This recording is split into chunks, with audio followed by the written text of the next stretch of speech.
Hello, beautiful people out there in the world. How are you beautiful people doing today?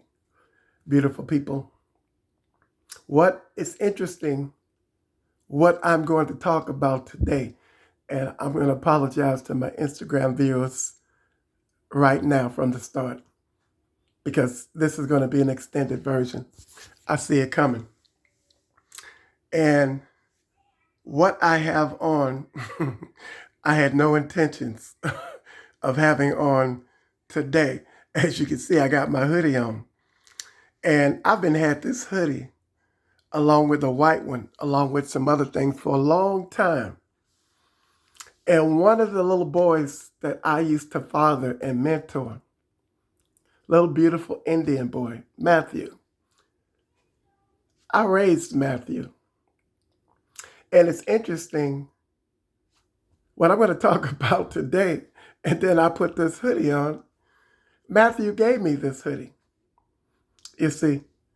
But when I first came into Matthew's life, Matthew was a little menace. Matthew was very disrespectful to his mother. And his mother didn't know how to deal with him because his father wasn't there. It's interesting because, you see, I can relate to where Matthew is, and where he was with what he was going through. You see, and one day we went to the store. His mother talked to me about Matthew. And I purposed in my heart to be there for Matthew, and do what I could to help Matthew be not only a better boy or better child, but a better person, one his mother could be happy and proud of. And so me, Matthew, and his mother went to the store together. This was back in it was not too long after my mother went to sleep in my arms and I laid her to rest. I think it was back in something like 2011, I think it was, somewhere along there. And Matthew showed out something terrible in the store, and he talked to his mother real crazy like. And then he talked to me because I said something to him. And then he said something to me real rude and disrespectful like, but what Matthew didn't see coming that took him by surprise. But I saw the look in his eyes that it also got his attention, you know. And I snatched Matthew and I said, let me tell you something. You're with me.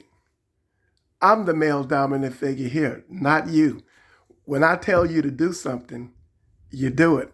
You understand, and he gave me that look in his eyes and then he kind of, showed out just a little bit more, but I noticed it toned down because what I said and what I did got his attention. And I could see the respect level growing. And some of the people in the store, some of the Caucasian people didn't like what I said and what I did. And I saw the looks in their eyes, and some of them said something. I told them, you take care of your business and I'll take care of mine. I got this. I know what I'm doing. I've been a man for a long time, and some of the black guys and some of the other black women that were looking at me, said, right on, brother, put your foot down, take authority, take control, demand your respect. Because if you don't make him respect you, he gonna disrespect you for not making him respect you. And I understood that. And so, and I let Matthew know, that, yeah, I'm wearing a belt. I most certainly am. And wait till we get outside. And so Matthew was sitting in the shopping cart. So he tried me one more time. And so while he was sitting in the shopping cart, and I had my belt in my hand, and I got in the car, and man, his mother was getting ready to drive off, and I left him sitting there in the shopping cart. Matthew started yelling, saying, please, please don't go, Frank, please don't leave me. I'll be good. I won't do it anymore. I'll change, and from that point on, I never had any problems with Matthew anymore. Matthew meant exactly, what he said, because he didn't want me tagging his behind. He didn't want me whooping his behind. And, he didn't want to be left because he understood what I did and he appreciated the fact that I did it, because I showed Matthew that, it wasn't about the belt. It wasn't about me leaving him. It was about me loving him. And Matthew got that. Matthew understood that what I did and what I was doing was because I loved him, and I cared about him and I wanted him to be better and to do better, and I can relate to where Matthew is coming from, or what he was going through and with how he was feeling.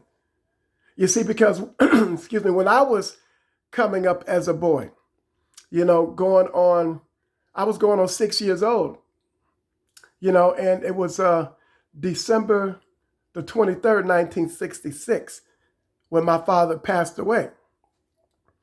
And my birthday was on December the 28th of that same year, 66. So you see, my father passed away 6 days before my, 6th birthday. So I was growing up without a father, so I understood where Matthew was, and I understood how he felt. That's why, it's so easy for me to relate to the children, out there in the streets. My father was murdered. He got shot by a soldier boy 6 times, and he was drunk. And the faster they pumped blood into his body, it kept running out. And I'm sharing this with some of you so I can help you all, young men, because I'm going somewhere with this. I'll get there, eventually. That's why I said this is going to be an extended version, an extended video today. That's why I immediately am apologizing, to my Instagram viewers.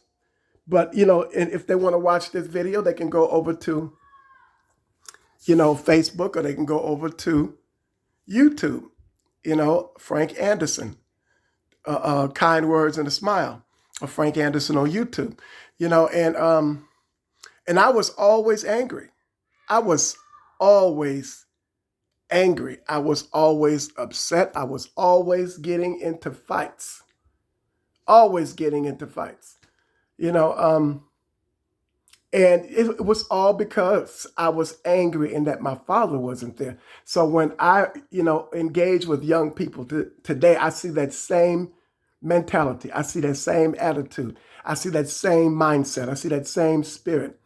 But my mother loved me enough, because with all due respect and no offense to the women and to the mothers, you can't teach a male child how to be a man. It takes a man to do that. And my mother loved me enough to take me to church, and put me around prominent men that I could draw from to help establish my identity, and, those who loved me and cared about me, they got in my behind. They whooped my behind. I experienced all of that. And it wasn't because, I understood it wasn't because that they didn't love me. It was because that they did love me. And chances are they saw into the future of where that could have gone with me. They saw to the future of that, where that could have gone with me. And so they protected me from that, because I end up,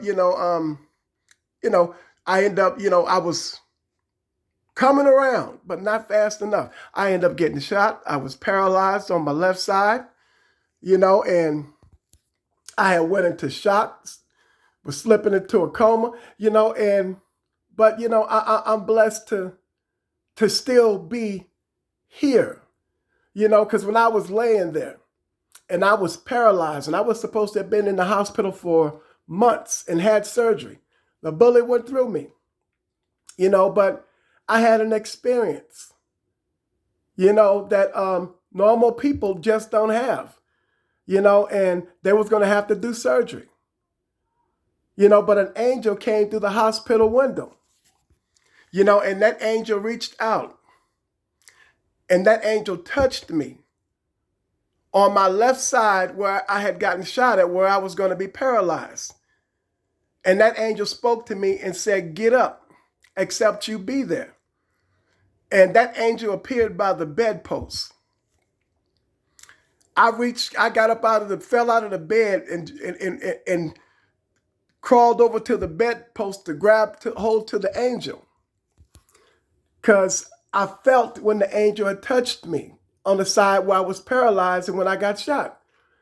And I started having feelings there because I was hooked up to a bag because I couldn't use the bathroom on my own. So I was hooked up to one of those bags, I forgot what they call them, but I was hooked up to one. And then the angel went out, and I spoke to the people in the room next to me and asked them, did they see that? You see that? You see that angel? And they couldn't hear me because it was personal. I was having an experience that was personal, that was between me and that angel. And that angel, after he touched me and after I reached for him, he was going out of the window backwards saying, you can make it now.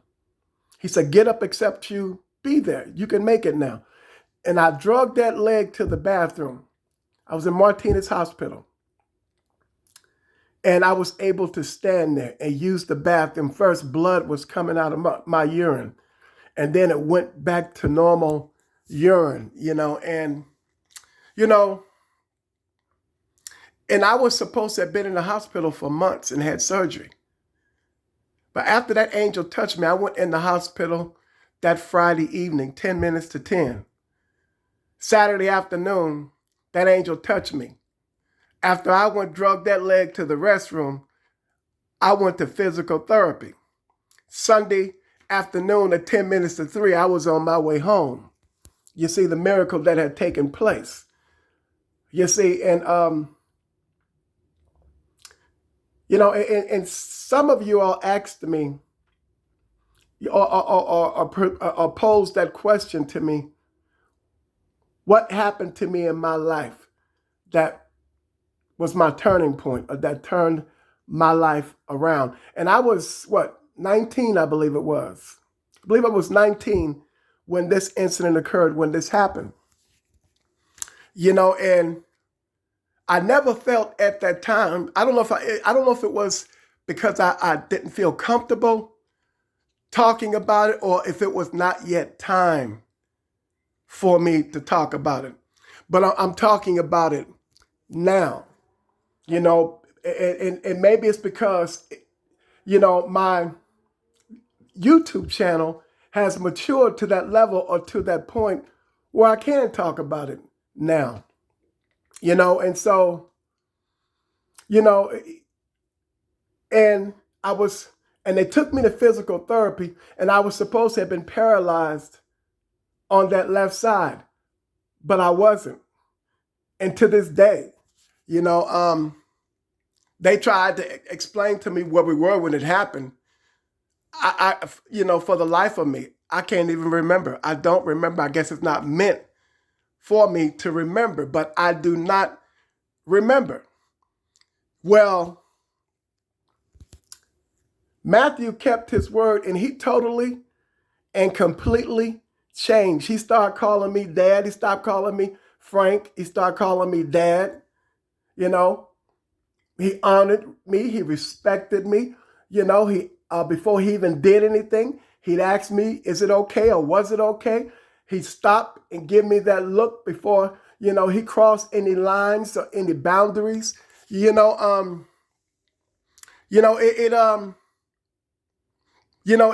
was a beautiful experience, to watch Matthew, transform into change, right before my eyes. It's only so long that, you could just keep, what we tend to do is this, and I don't want to get ahead of myself because I don't know where to pick up from, and I don't know what to continue from, but I'm just going to, just continue and just go on,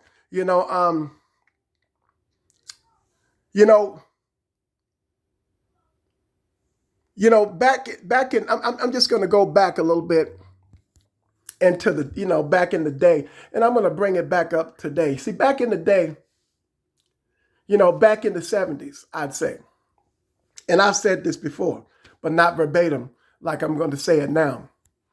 You know, the TV went off at midnight. There wasn't anything else to report. You know, the jets flew overhead on the TV, you know, and there were very few news anchors, you know, and nothing but snow. Now you have a plethora, a horde of news anchors. TV won't go off. It's plenty to report. You all have created jobs for these people.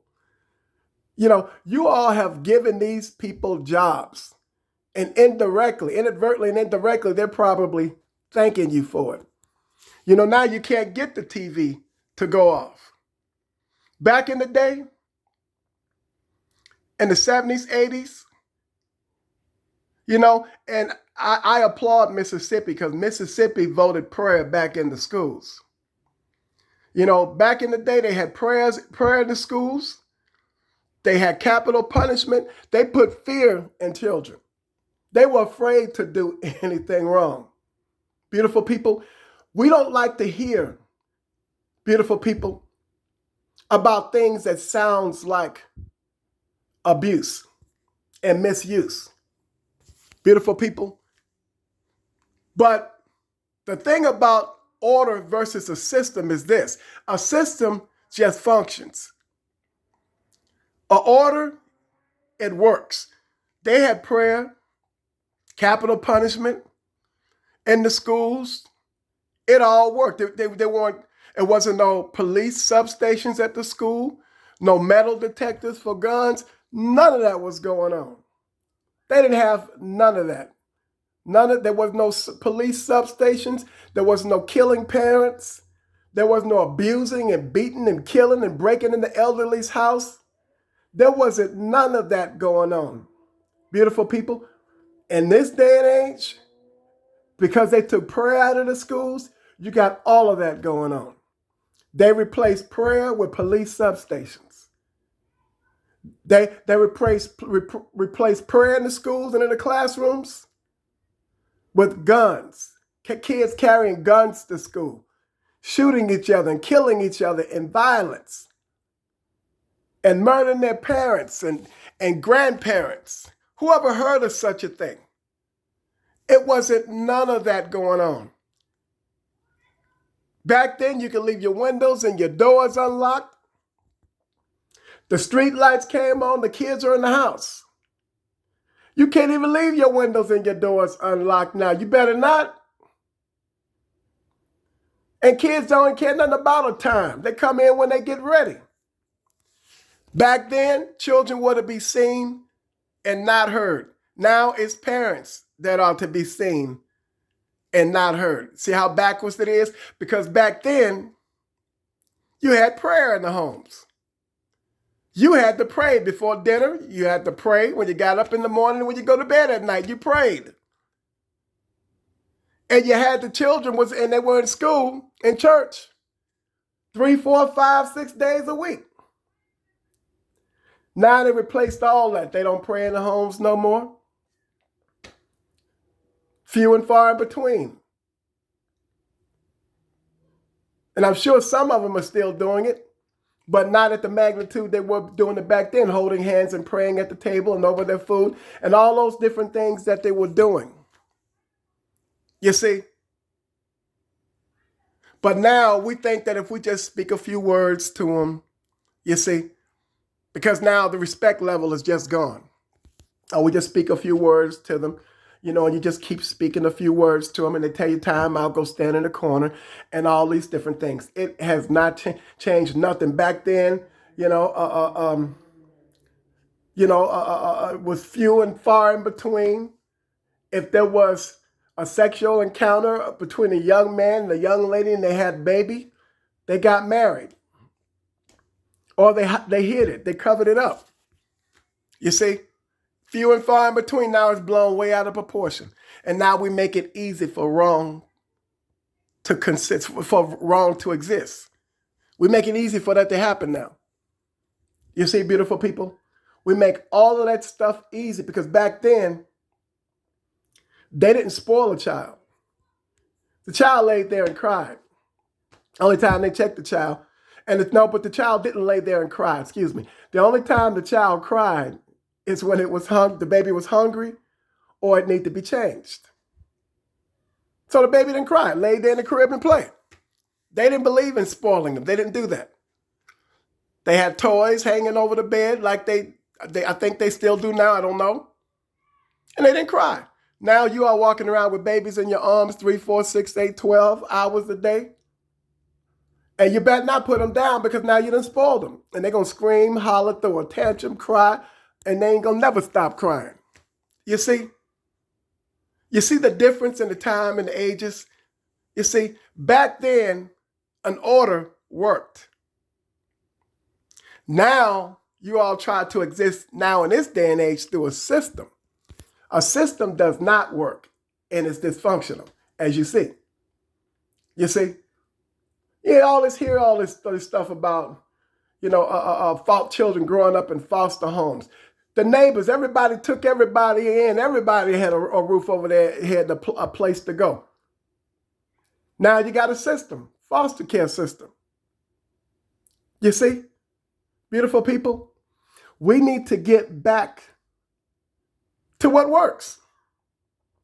I know a lot of people don't like to hear a lot of things, but I'm talking to you 100 people. A lot of you all don't want to hear a lot of the things that I am saying, but a lot of you all who will accept the truth know what I am saying is true, and you know that it worked, that it functioned, that there was order, and you know it.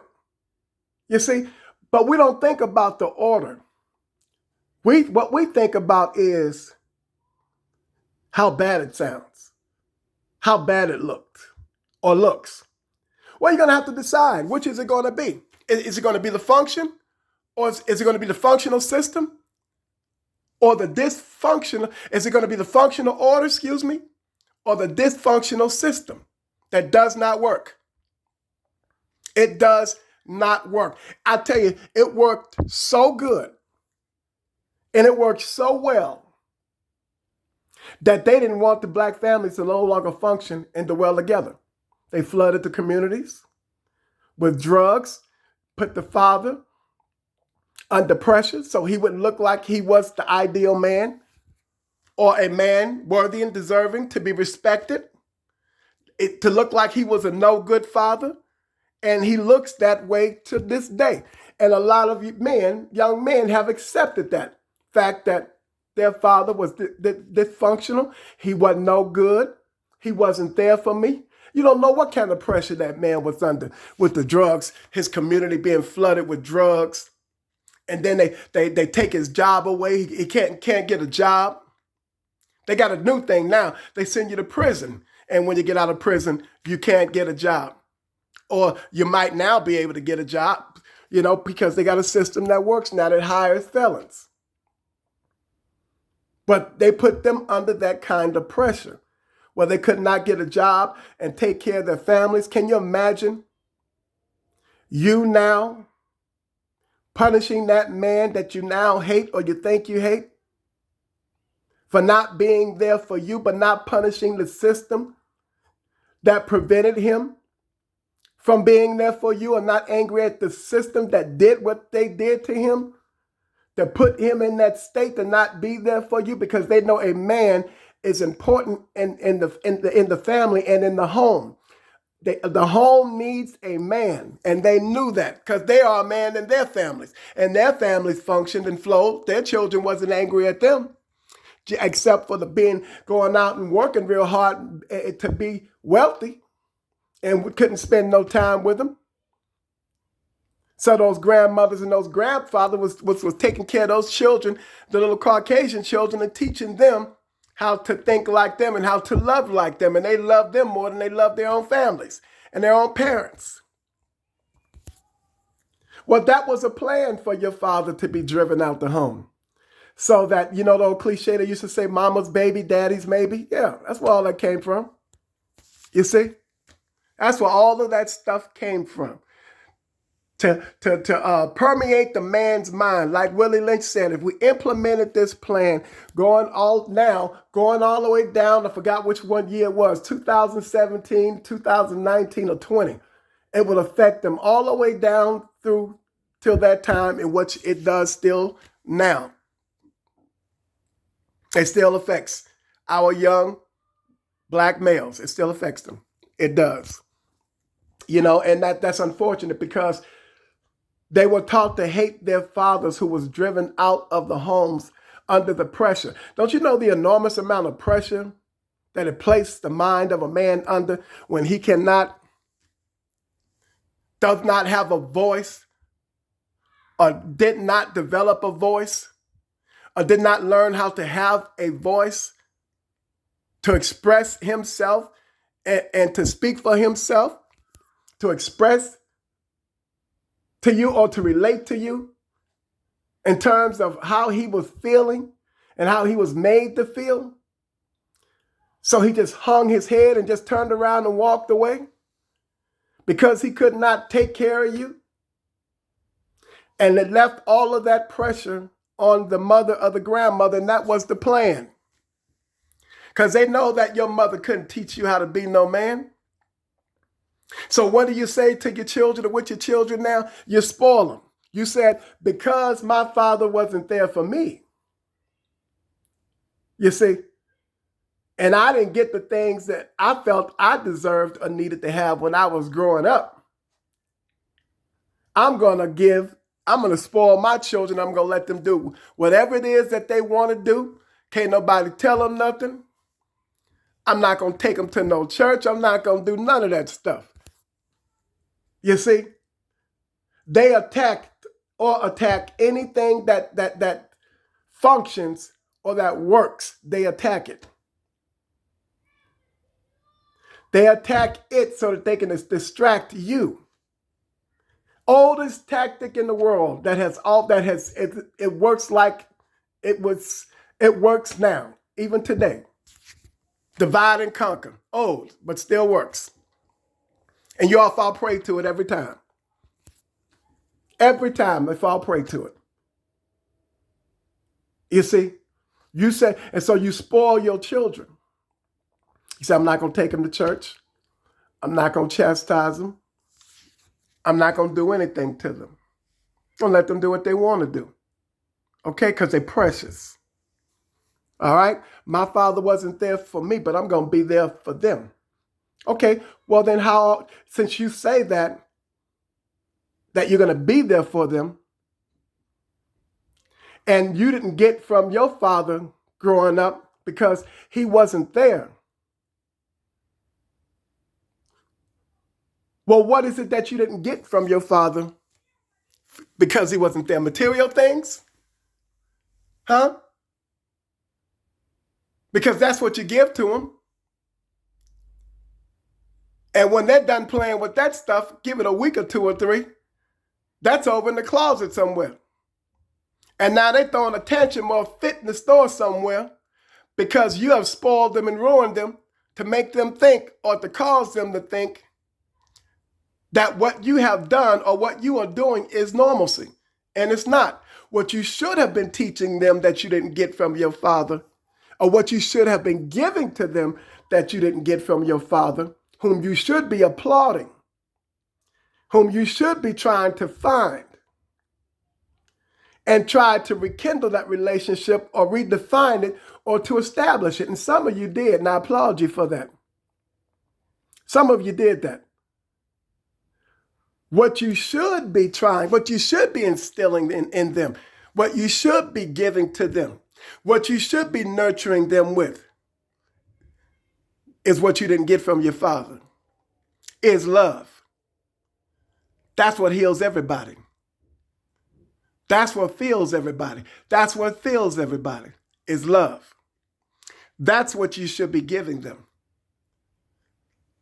Love rekindles order, structure, and a foundation. You just wait. You keep talking to them. You keep talking to them and keep doing the same old thing that you're doing and think that you are defying a functioning order to flow and work through a system. because you listening to these people fill your head with all that stuff that don't work, you keep talking to them. Sooner or later, they're going to say to their friends sooner, and then later they're going to say it to you. He always say that. He ain't going to do nothing. Then they're going to sooner or later, when they get old enough, bold enough, and think they're bad enough, they're going to say it to you. And then what you going to do? Are you going to lose it? You going to combust? You going to lose your mind? You going to end up in prison? What are you going to do? Something you better think about it, because when the time comes, it's going to happen, because I've heard it before many a times. They always say that. They ain't going to do nothing. And they're going to do that to you, you see, no thanks to you. Because you wouldn't put me in my place. Because you wouldn't make me respect you. Because you wouldn't establish the order. Since you didn't do it to me, I'm going to give back to you what you did and what you gave to me. You see? When you get old, when you get up in age, you think you're saving all that stuff for your kids. You see? So that they'll have it.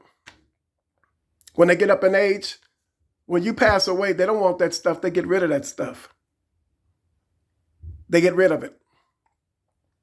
You see, you got to get rid of all that stuff that don't work. You got to get rid of all that dysfunctional stuff. You got to give them something that will work. You've got to give them something foundational from the soul that cannot fold, that will not unravel and unfold. That's what you got to do. You got to give it to them real, and you've got to give it to them straight. Because if you don't put them in their place and chastise them, they're going to do it to you. I've seen it time and time again. I've seen it. I've seen them show out in public. I've seen it. I've seen them do it. Yep, I've seen them do it. When I was with my son years ago, young child did that to their parents, and they were so embarrassed because they didn't straighten that mess out at home. And when it sat over next to my son told him, "Oh, don't come over here and sit next to me. My father's sitting right there. He ain't having it. You're not going to get me in trouble." And he was absolutely right. You see, you have to demand that respect, and you get that respect. And you got to start that real early, real early. Because if you think you're going to change it later, when it's too late, they don't want to hear that. They're not going to accept that. And then just to fit in and to be their friend, which is no such thing. You're going to try to be their friend? I'm talking to you 100 people. You know who I'm talking to. I'm talking to all of you. I'm talking to myself. Beautiful people. And that's who I'm talking to. Beautiful, beautiful people. I love all you all. Yes, I do. That's why I'm talking to you. Beautiful people. I'm telling you, I encourage you to set the record straight. Put that stuff in order. You better put it into perspective. That's just the way it is. Back in the day, it was a functioning system, functioning order, and it functioned so well, they did not want it to function anymore. So they flooded our communities with drugs. You see? Like this stuff they're doing now with the gas prices. You don't like it, you see? But you still buy that gas, don't you? Oh, they're depending on you because they know you're going to do it. They know you're not going to park those cars, and you're not going to get out and catch the bus and the BART. And let me recant that, because a lot of them are, and I applaud them for that. I've been hearing about a lot. The bike shops are selling out faster than they can get them in. You see? Those Caucasian people are buying those bikes. They're getting on the BART system before this alleged so-called coronavirus. BART was empty. Full now. Full. See, because people of color, what you're going to do is you're going to keep driving those cars because you like that image, and you're going to keep putting money in somebody else's pocket, not to keep it in yours. Beautiful people of color, because we like that image. We like to look good. But them beautiful Caucasian people, they like having their money. They don't want to know where it is, where it's coming from, and where it's going. They are parking them cars. They're getting on them bikes, walking, running, jogging. They're not pouring all their money into all that. They know better. Beautiful people. You see? See what the capitalists are doing to you? Everybody's jumping on the bandwagon and they blaming it on this stuff with Russia. Well, the gas prices are going up long before all that. You see, they create these situations to keep it going. Appearance is everything. It's what politics and deception is built on. Appearance. Beautiful people.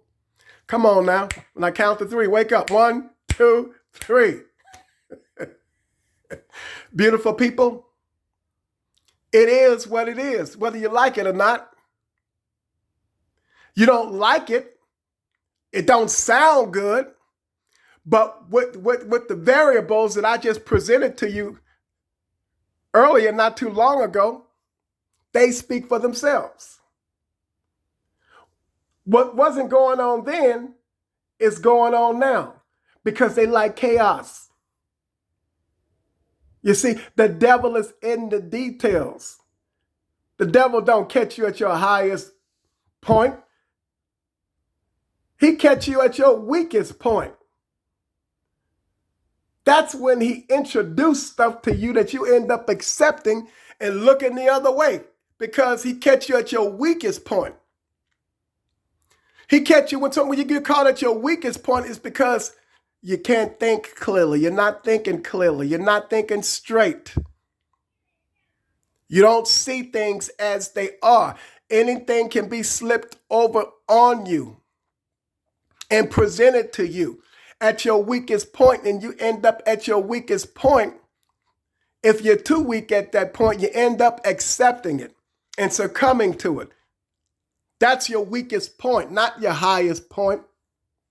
No, it catch you at your highest point. You're functioning at your highest point, or you're focused. But at your weakest point, you're not focused. You're perturbed. You're distracted. Okay? Beautiful people, let's get this thing right. You don't like it when they talk about chastising kids and belts and all that kind of stuff. You don't like it. It don't sound good. If I put a video out on it, talking to you 100 people, you won't react to it or respond to it. No. Okay? But you're going to have to decide. Are you going to succumb to agreeing with a system that just flows? A system that's just there? Like those beautiful children that grew up in foster homes? That's a system. Some of them, maybe a lot of them, before they turn 18 or about that time, they got their lives together. They got their head on straight. They're doing good things. They're going to college. They're working. What about those others who are not? That's a system. Because once you've turned 18, you're no longer part of the system. And you end up homeless on the streets. Crime rate goes up. Prostitution. All of these different things. How come they're no longer now getting the care that they were getting before that? They became a part of the system. Oh, you're 18. You're on your own now. You got to fend for yourself. You see? What's the matter now? You see? Beautiful people. So why wait until it's too late when you could do something about it now? Beautiful people. Because all the talk in the world is just simply not going to be enough. Because back then, with all the talking and teaching, and if you still got in trouble or you went to jail, you were in jail. They weren't coming to see you. They weren't going to waste their time with that because you knew better and you learned, or they taught you about making the right choices and decisions, not hanging around with the crowd. Everybody you're hanging around with that's in the crowd that you think is your friend is not your friend. You're going to get in trouble by yourself. So you can't be mad at nobody but yourself. So when you get out of the system, you won't be thinking about revenge or nothing like that. Because you have nobody else to be mad at but yourself. No, beautiful people. We've got to get this thing right. We got to protect our children. We got to protect this generation. Beautiful people. If you're going to teach those children something, don't spoil them and give them a bunch of material stuff that the California fires ain't going to do nothing but burn up and fires everywhere else. Beautiful people. Stuff that's going to wear out and it's not going to last. They recycle it from generation, every 20 years, from generation to generation. They recycle that stuff. Look at bell bottoms. Bell bottoms just came out. They may not be even calling them bell bottoms again. I don't know. They usually give them different names. Beautiful people. And all of a sudden they become some kind of great designer of stuff that's old. All they did was recycle it. That's all it is. It's all recycled. Okay? It's all I know. See, that's what they do. That's how they want it to be for you. And that's how they want you to think. It's all I know. Well, learn to know, study to know something else. But stop thinking all that intelligence and that smart is going to be all that it's going to take to get through to them. And all the education in the world can't prepare you for stupid. Nope. Wisdom, knowledge, and understanding. All the education, all the smarts and intelligence will never compare or measure up to wisdom, knowledge, and understanding. It's just not going to happen. It's not. It's not going to happen. I've been a man for a long time, 61 years. And I love you enough to tell you the truth. I'm not ashamed to tell you the truth. I'm not afraid to tell you the truth. I'm talking to you 100 people. And all of you people who think they got it figured out. An order functions and it works. That order was functioning too well, too good back then in the 70s and 80s. And they didn't like it. So they flooded the neighborhoods with drugs. Separate everybody like they did in slavery. They sell the family, sell them apart. Make sure that the man was sold away from the family. Because they understood the strength is in that man being in the family. So stop punishing your father for the abuse that he suffered. It wasn't just that he wasn't man enough. He didn't know how. They weren't very well educated back then, a lot of them. They just didn't know how. Everybody's angry and upset at each other. You see? Look, mission accomplished. Mothers hating the father. Some of the mothers end up hating the children. You look just like your daddy. I can't stand you. We got favorite children. We favor one over the other. You see, sowing discords among the children. Teaching them to dislike each other. Complexions against each other and all that kind of foolishness. We've got to get away from all of that stuff. Oh, you was mama's favorite growing up. And to this day, I still can't stand you. I still don't like you. You got all of her love. Or you got all of his love. And I didn't get none. And I'm still thirsty for love. Nobody gave me a drink. Well, come and get your drink now, okay? I love you. Come and get it. Come and get your drink, okay? I want you to be full to the rim with the brim of love, kind words, and smiles. Do you hear me? Yes. Learn how to love yourself. Learn how to be in love with yourself. Get to know the beauty of that soul. Connect with that one true soul that makes you whole. Get to know that beauty. And once you love yourself and you get to know yourself and to love yourself, you can share that love with somebody else. But when you run around here talking about, well, my father wasn't in the house, he wasn't there for me, I hate him and I can't stand him. You see, you're reciprocating, you're recycling that mentality, that abuse that they have taught you to think. You're recycling it right back into another generation to have that mentality to think the same exact way. Cut that off with you. Go find that man. Talk to that man. Get an understanding. And all you're getting, get an understanding. Talk to that man. Find out what that man's head was, where his mind was. Watch his body language. Watch how his head goes up and goes down when you say certain things. Watch his fingers and his hands, how they get jittery and start rubbing on himself or touching his head or his face or looking away when you mention certain things. Because he did not know how to overcome what he was exposed to, what was done to him. He did not know how to overcome it. He did not know how to separate his mind, his mentality, his thought process from it. So it pervaded his mind and it overcame him, and he was subdued by it. Don't pass that abuse on from generation to generation. Got to heal from that. Got to feel from that. Got to let that go. Got to let it show. Don't pass that on to your children.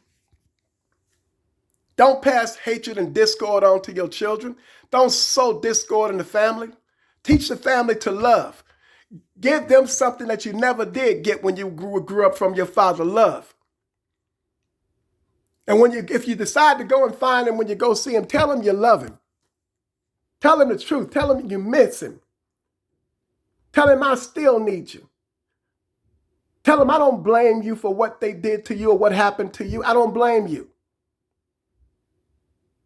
It's not your fault. It's what we do from here on, from now and from here on, and still love him. Why do you think I tell you all that I love you all? And some of you all don't even know how to receive it. You look at me strange. You get antsy and jittery as soon as I mention the word love because you don't know how to receive it. You've never been loved before. I'm healing you. That's what I'm doing. I'm feeling you and I'm healing you. Accept that healing. Accept that healing for what it is. That's all it is. It's just medicine for what ails you. When I tell you I love you, I'm healing you. So that in hopes that you will accept that healing. Accept that challenge to change. Without struggle, there'll be no change. Struggle through it. You can do it. But don't talk about your father and that man and what he did or didn't do. And you're doing the exact same thing by passing it on to your children. In one form or another, you're doing the same thing. If you spoil them, you're doing it worse. If you're letting them talk back to you and cuss you out and cuss all up in your house, you're worse. You're in no position to judge him. That's a hypocritical mindset or hypocritical mentality for thinking. Don't judge him and you're doing the exact same thing. Tie the tourniquet on the arm or on the leg and stop the bleeding. Tie it off. Stop the bleeding. Get rid of the curse. Get rid of the generational curse. Get rid of it. Let it go. Separate yourself from it like a time capsule. Going up into space, out of space. Get too heavy. It's got to separate. It's got to drop off the load, heavy load. You got to put off that heavy load. Put it off. Beautiful people. Cough, beautiful people. But put it off. Stop your choking. Get rid of the anger. Get rid of the frustration. Get rid of the bitterness. It's been far too long. 20, 40, 50, 60 years. It's time to let that long ago go. And if he's gone on, if he's no longer existing, forgive yourself. Heal yourself. Enjoy what little bit of time you have left for whatever remnant of it might be. Living your life, enjoying your life peaceably and freely with love, kind words, and smiles. If you need questions, if your mother's still here, ask her questions about him so that you'll know. Make her go into the archives and reveal the truth to you so that everybody can heal together. And they'll tell mama, let it go. It's the past. You allow your emotions to get all caught up in what he did, but you didn't allow your emotions to get all caught up in what they did to him that made him or put him in that state of derision and confusion that caused him to do what he did. Let's not have a closed caption view of that picture. Let's not be narrow-minded in that thinking. Let's look at the overall scenario of it. Let's look at the big picture of it. Let's view the big picture of what really happened, of what really went on. Let's stop punishing each other for things that we really don't know anything about because we didn't take time to find out or we were just ignorant. Now it's time to no longer be ignorant, but find out. Get some healing information. Get some information that you need. Get that information that's going to free you up so that you could be the person that you always were meant to be before the corruption set in. And when the corruption set in, then the anger set in. Then you can't trust nobody. Can't be in a healthy relationship because you're held hostage by the past. Don't let the past last. Free yourself from the past so that the past can remain the past. But don't punish that man for what was done to him.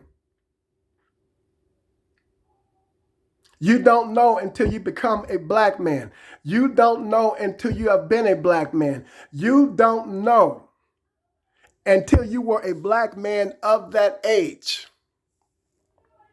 Trying to deal with that age, and here you are dealing with another age if you're still around. Of the same old stuff going on, just advanced in how they're reciprocating it. Just advanced. That's all. Just advanced. You got to think of yourself as being really beautiful for someone to really want to go way out of their way and take that time out to really just give you their undivided attention.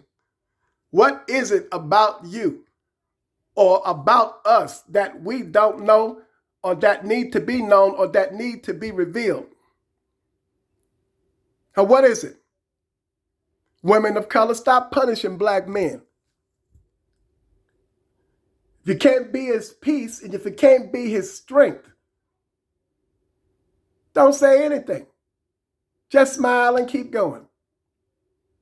And some of you won't even do that. Won't even speak to you and don't even know why.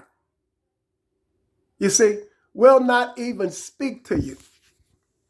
You see, but even with that, gotta love you. Got to love you. Got to love you. I do love you. And I want you to know that I love you. If you never walk past me and speak to me, I love you. If you stand in front of me and look at me and never speak to me, I love you. Okay? If you don't like me and don't even know why, I love you. If it's because of the division and the separation that have taught us or are supposed to have taught us, not me, or those of you who have bought into that not to like each other for whatever reason, I still love you. I love all of you because I have a goal in mind. I have an objective. I have an itinerary. I'm on a great commission. I have an ambition. I have a plan, and I'm going to love the hell out of you. That's what I'm going to do. I'm going to love you like you've never been loved before, and I'm coming. Yes, I am. I'm coming. And love, kind words, and a smile is coming with me. Okay? And I will not back down, and I'm not going to relinquish my ambition. and my servitude to love you, okay? So every time you see me, whether I said it to you 5, 10, 100 times, I'm going to keep saying it till you get it. And when you get it and you got it, and when you're passing it on to somebody else. So I'm going to keep saying it.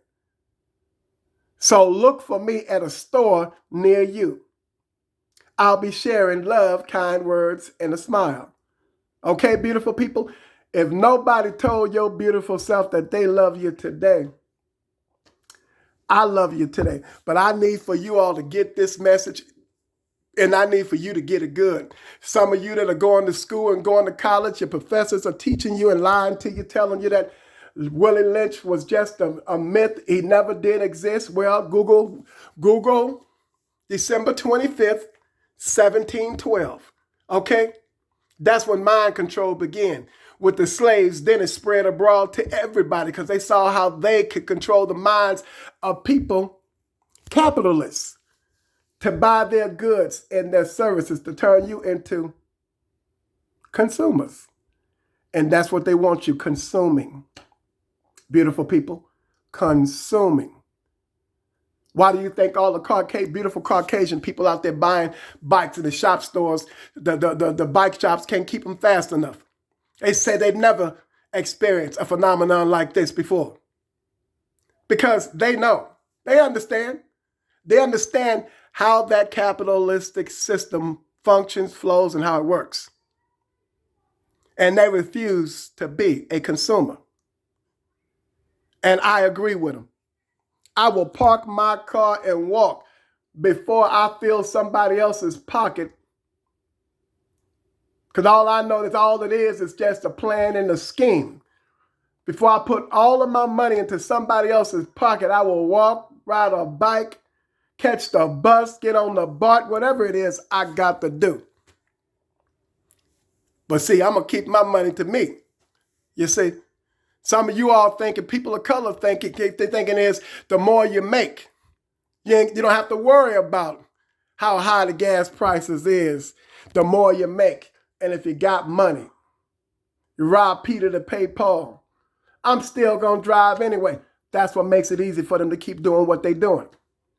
It's because of that mentality, that mindset right there, that attitude right there. That's what makes it easy for them to continue to do it. Keep doing it in its continuance, beautiful people. You've got the beautiful people, as the old folks used to say back in the day, use your head for more than a hat rack. Okay? They used to always say, your wants ain't told to hurt you. None of that stuff back then used to make no sense to me whatsoever. It make all the sense in the world now. I said they were precocious. They were light years ahead of their time, okay? They knew. Those beautiful people knew. That's why the system functioned back then, because they knew.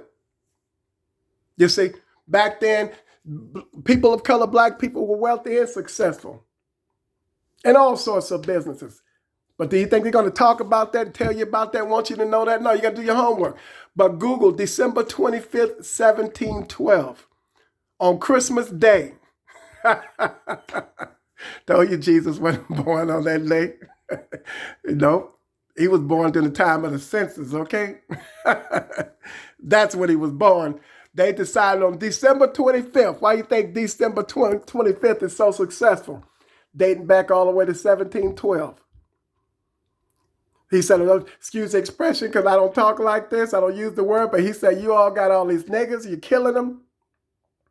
Hanging them from the trees. Look at your crops are left unattended. Don't kill them. He come with mind control kits. Yeah, from Britain. They come with mind control kits.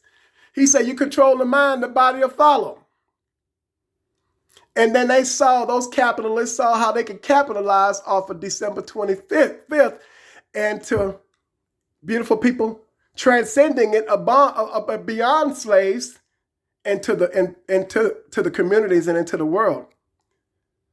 Once they start, industrializing and corporatizing themselves, incorporated, get you all to spend all that money and put all that money into their pockets and into their businesses. And it worked. Extremely successful. You see, beautiful people? Extremely successful. They did it, and it worked, and it's still working.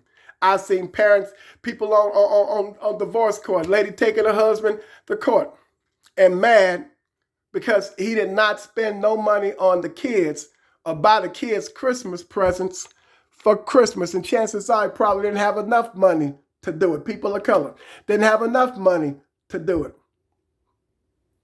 People will buy their kids stuff for Christmas and know the gas bill is due, the rent is due. Beautiful people. Mind control. That's that mind control, I'm telling you. Discipline yourself. Beautiful people, learn to think for yourself. Know the truth for yourself, because the truth will make you free, okay? You've got to know the truth and have an understanding in this life for yourself. To all you beautiful people out there in the world, I have talked enough.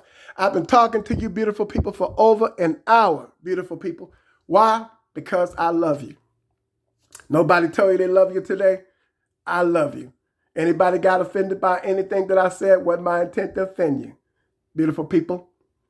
But if that's what the truth does, if the truth, they say the truth hurts. Now, it's not so much as that just the truth hurts. What hurts is you accepting the truth for what it is.